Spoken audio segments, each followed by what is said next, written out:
আমাদের বাড়ির সামনে বার্ষিক ক্রীড়া প্রতিযোগিতায় বালিশ খেলার অনুষ্ঠান এইখানে পরিচালনা করছেন অত্র প্রতিষ্ঠানের প্রধান শিক্ষক মোহাম্মদ নজরুল ইসলাম। উনি বালিশ খেলাটি খুব সুন্দরভাবে পরিচালনা করতেছেন এবং এখানে যে জিতবে তাকে একটু ভালো পুরস্কৃত করা হবে। এখানে প্রথম, দ্বিতীয়, তৃতীয় 3টি পুরস্কার রয়েছে। তাই বন্ধুরা, এই খেলাটি খুবই মজাদার এবং গ্রাম্য পরিবেশে বিভিন্ন মহিলাদের আনন্দের সহিত এই খেলাটি উদযাপিত হচ্ছে এবং পরিচালনার দায়িত্বে কয়েকজন আছে, তার মধ্যে গ্রামের কয়েকটি ছেলে এবং স্কুলের প্রধান শিক্ষক। তো দক্ষ পরিচালনার মাধ্যমে সুন্দর খেলাটি উপভোগ করে পড়েছি বিজয় দিবসের বার্ষিক ক্রীড়া প্রতিযোগিতায়। তো প্রিয় বন্ধুরা, এই ধরনের ভিডিও আমার চ্যানেলে প্রায়শই দেওয়া হয়, তো আমার ভিডিওটি সাবস্ক্রাইব করে পাশে থাকবেন আর খেলাটি উপভোগ করবেন। আমি গ্রাম্য বিভিন্ন দৃশ্য এখানে তুলে ধরি।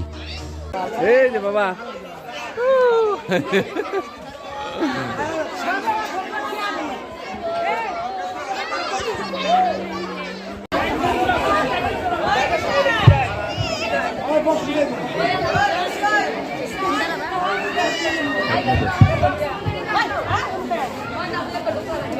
এই খেলাটি মনিটরিং করবে রনি, নাজমুল, আকাশ ভাই এবং সালমান শাহ।